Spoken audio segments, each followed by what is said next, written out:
conduct an interview with Toronto-based multimedia artist and activist Ifeteyo Zarine Alabi. Did I pronounce your name right? Ifeteyo. Close. You're close. Okay. Ifeteyo works in collage, mural, graphic design, drawing, and painting, and is a prevalent activist engaging in activist art.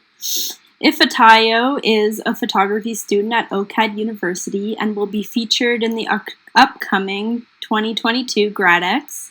They have been commissioned by Black Lives Matter Toronto and Black Lives Matter Global for both their Abolish the Police poster series and their Black Women Are Divine poster series, in reclamation of Breonna Taylor. The Black Chat Vancouver podcast contributed to several group exhibitions, participated in We Exist in the Future Pride Toronto panel, and was a guest speaker at the Vancouver Art Gallery's Summer Gala. Their work engages in conversations surrounding race, intersectionality, diaspora, and queerness. As noted on their website, Ifeteyo works to document and archive the protests, sit-ins, and marches that they've attended over the many years. They recognize the importance of documenting their intersectional background due to the great lack of photographs of the BIPOC and LGBTQ+ communities. This interview was conducted from the confines of an airport setting. Ifeteyo speaks to me in transit and on their way back to Canada, so excuse the background noise. Hi there, and thank you so much for agreeing to be interviewed. This conversation is being conducted in a liminal space, but also a space that is sort of ethically charged. The airport is a space where racial politics and discourse pervade surveillance, biometrics, and movement. So this will be brief and straight to the point. Introducing you, I mentioned some of your past work to frame your practice and to provide a contextual framework. Can you tell us about your current work, what themes permeate your practice now, and where you draw influence? Yeah. So my work in the last 2 years, I've been focusing on my thesis work. That's called, sorry about that, What Was Lost at Sea. And my work, I've been working in collage, and I've been attempting to focus my practice so that it's ecofeminist. So I'm trying to create works that are eco-conscious and conscious of the way that our world connects to femininity and how colonialism and sexism have affected ecofeminism and just our world entirely. But my thesis work is focused on the transatlantic slave trade and its effects on all Black communities and marine life in specific. And I draw a lot of influence from Micheline Thomas, who is a multimedia artist who also works in collage and has done video works and installation. And so I'm really inspired by her work because she uses many different materials, and she often draws from the African diaspora, and she uses fabrics, and she uses furniture, and she uses plants and books to convey her concepts and her ideas. And I hope to continue my work in an ecofeminist centered way. And it's something I'm still working towards and trying to understand my own footprint and my art practice and what that means. And my research has been around the effects of colonialism and the effects of capitalism on our environment and on Black bodies and marine life in specific, because they're tied together, and we'll talk about that more later in our interview. Thank you. Do you think that the term diasporic could describe your work, or do you think that the diaspora in the scope of Black art is synonymous with a recent migration, and that it could and does refute or deny histories linked to geographies not in the African continent?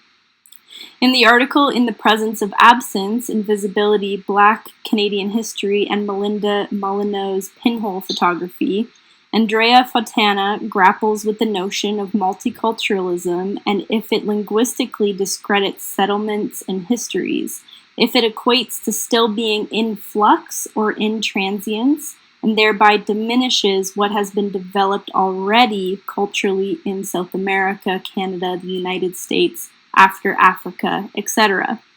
Walcott writes, "It is crucial that the recent Black migrants not imagine themselves situated in a discourse that denies a longer existence of Blackness in this country. Such a position is an ethical one whereby the recent Black migrant must refuse the seductiveness of a multicultural discourse which strategically denies a longer Black presence in this country. Does your use of collage attempt to describe a diasporic identity? Are the multiple images and clippings from different sources used to evoke diaspora?" So in my thesis work, What Was Lost at Sea, my goal was to bring up and discuss that the African diaspora has been, like you said, it has been spread across the world. And so in Canada and America and parts of South America and all different places of the world, the diaspora is there. And so I think for me, I don't believe that the term diaspora denies other parts of Black identities. I believe that it is a part of it. It is in addition to. So the African diaspora is in addition to the new, not necessarily new, but because Black communities have been, in Canada and in America and South America for a long time, their influence from Africa isn't quite the same. And so my project is to recognize that the African diaspora has been kind of separated from most Black communities, and it is hard to engage with the African diaspora if you've already been separated from it. And so because I am a mixed Black person, I find myself kind of in between spaces because, my father is white and my mom is Black, and so that puts me in an interesting situation. Sorry, there's just some kids around.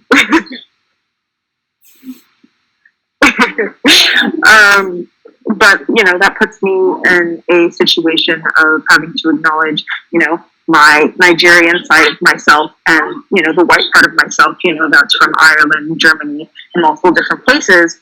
And so for me, I'm situated kind of in the middle of all of this. And my work attempts to talk about the bigger picture and not necessarily my own identity. I've been trying to see how I am reflected in my work. But the goal of my thesis was to simply discuss how the African diaspora has been affected through the slave trade. And I have a graphic actually that talks about the African diaspora and shows connections of how it's linked to, for example, cultures in the U.S. and what it means to be Black. And you're from the U.S. And what it means to be Black if you're from Jamaica, and what that means and what comes out of it, and different types of music and foods and all sorts of different cultures end up mashing together because of that forced migration. And so that is a hard question. That's definitely something that I haven't really thought about in terms of the meaning of diaspora. So that's definitely something that I want to explore further.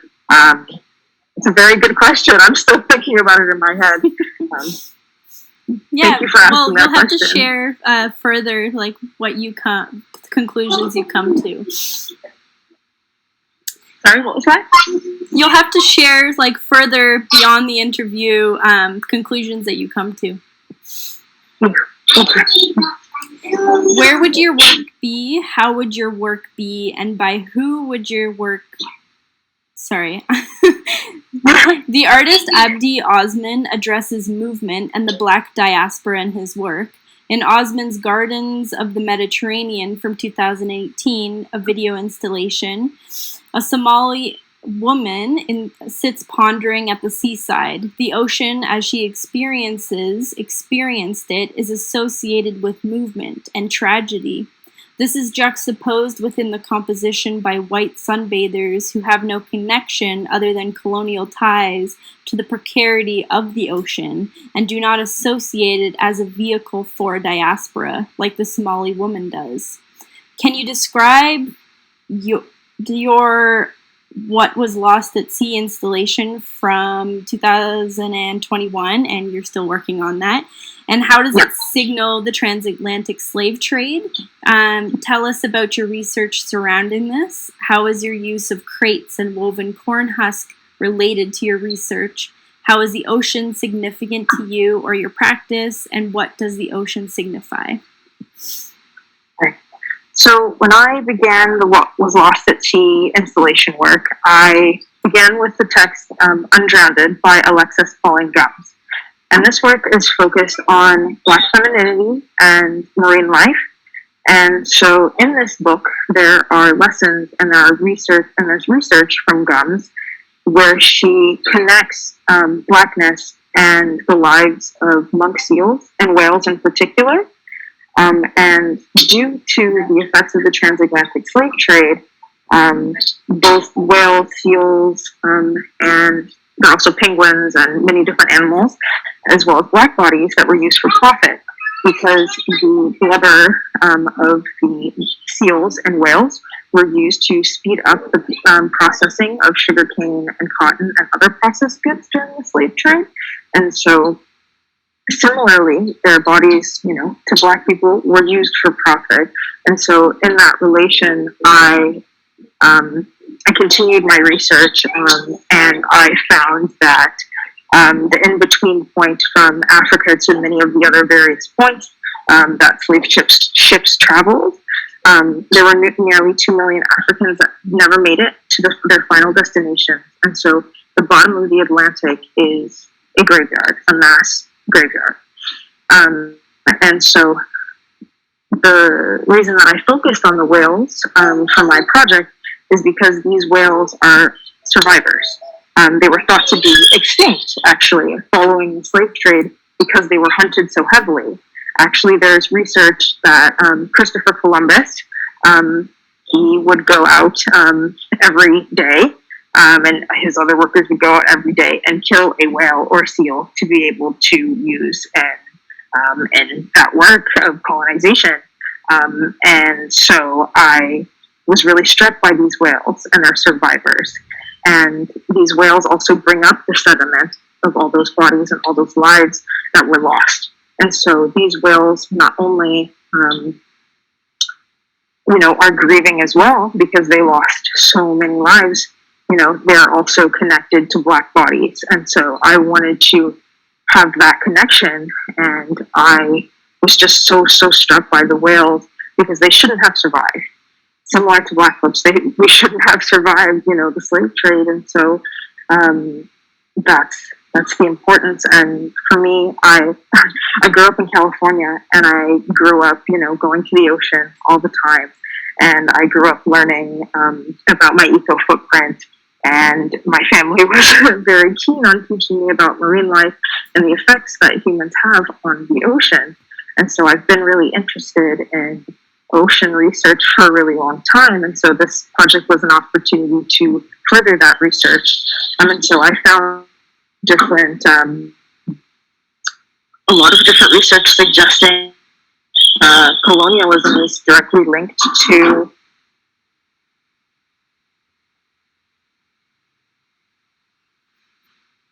so our oceans are, we have a lot of animals that are extinct. There's global warming that's happening. There's kind of an inconsistent balance between predators and their prey. And so the ocean is not where it should be. It's not in balance. And these whales are a way to make it in balance. And I also wanted to, this work was a way to educate and discuss the history of the slave trade, because I had never considered the connection between marine life and Blackness. That's not something that ever crossed my mind. And so my research really pushed that. And I also, through my installation work, I wanted to add some sculptural elements. And the crate is there in relation to trade. and the effects of colonialism and capitalism, as crates were normally used as the kind of like mode of transportation for goods, and they're still in the shipwrecks that are left at the bottom of the ocean. There's goods that were, in boxes, and there's like all sorts of treasures, and there's ivory and all sorts of different things that have been left at the bottom. But I wanted to relate to trade with the crate, and the books that are in the crates are the books that I use for my research. And I used, there was a National Geographic that was discussing bringing up the sunken slave ships from the Atlantic, and there's a diving group called Diving with Purpose, and they are a Black diving group that aims to bring up the sunken slave ships. And so their issue with National Geographic is something that I use in my work, both taking the actual parts of the magazine and putting it on my canvas, as well as having the actual magazine a part of the installation with the crate. And the corn husk mat is in relation to corn, because corn, like many other goods, was traded quite heavily, but slaves brought corn with them, like the seeds, in their pockets, or they put them in their hair, and so they were able to take parts of their home with them across these oceans. And that same corn, some of those varieties of corn are still present to this day in North America. And so I wanted to relate to that. And I also wanted to relate to my own Mexican familial history, because I learned some about my ancestry recently, and I have history in all sorts of different places due to the slave trade. And so I wanted to relate to that connection, and also relate to, I've done another project with the corn husk mat, but it's supposed to link to trade and link to corn, as well as how the African diaspora moved through the world. And like, for example, there were ships that made it to Mexico, there were ships that made it to Brazil, there were ships that made it, to Canada, America, so all different places. And so the diaspora has been spread across the world due to slavery, unfortunately. That's so interesting, especially about the corn and how variations still exist today. Yeah. Another question would be, where would your work be? How would your work be? And by who would your work be displayed in a utopia? Is the museum or institution antithetical to your work as it is an ethnocentric? Or do you wish to work from the inside outwards to recontextualize a museological sphere from within and in concordance with Black identity and diasporic identities? What are your preferred modes of representation? I think for me, my work aims to kind of work kind of and hope to decolonize museum spaces by working it inside out, from the inside. And that was a good question of where I would want my work to be and who I would want it to be displayed by. I think I would like to be working with queer and BIPOC artists, and I would like to have someone like me, who's sorry, I keep getting someone like me who shows my work and who supports my work, and I hope that my working in many mediums can represent myself and my artwork the way that I intend it to. And talking about Blackness in a museum space can be very hard. And I understand that maybe sometimes folks won't necessarily get all the things that I'm discussing. And I think that's, part of working it inside out. Yeah. Okay. Thank you. And my last question. And lastly, since you sit talking to me from the airport and as a response to Abdi's Passport series from 2017, as discussed in the article Variations in Black Queer Worlds, a collection of 4 photographs that examine how the black body is surveyed whilst moving or in movement. Have surveillance technologies ever affected your ability to move freely? And how does this inform your practice, or does it at all? I think recently I went to a sit-in in Toronto, and it was very heavily policed, and it was very heavily surveilled, and there were lots of security cameras. So in my activism, surveillance is definitely anxiety-producing. It's something that makes me worry for my safety, kind of due to the state of how specifically BIPOC activists are treated.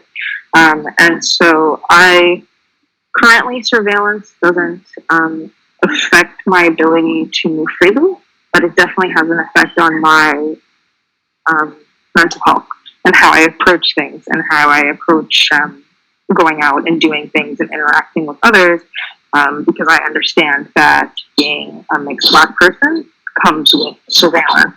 And so it's definitely something that affects me, but I recognize that I can do a lot in Canada and I can, speak freely. And if something does happen, I have a community behind me to support me. And so right now, it doesn't affect me, but I understand that for many BIPOC activists, this is very different. Yeah. That's a very good question. Very good question. Thank you for this fruitful conversation, and safe travels homewards. And thank you for taking your time to talk with me. I mean, I'm really excited to go see your work at Gradix.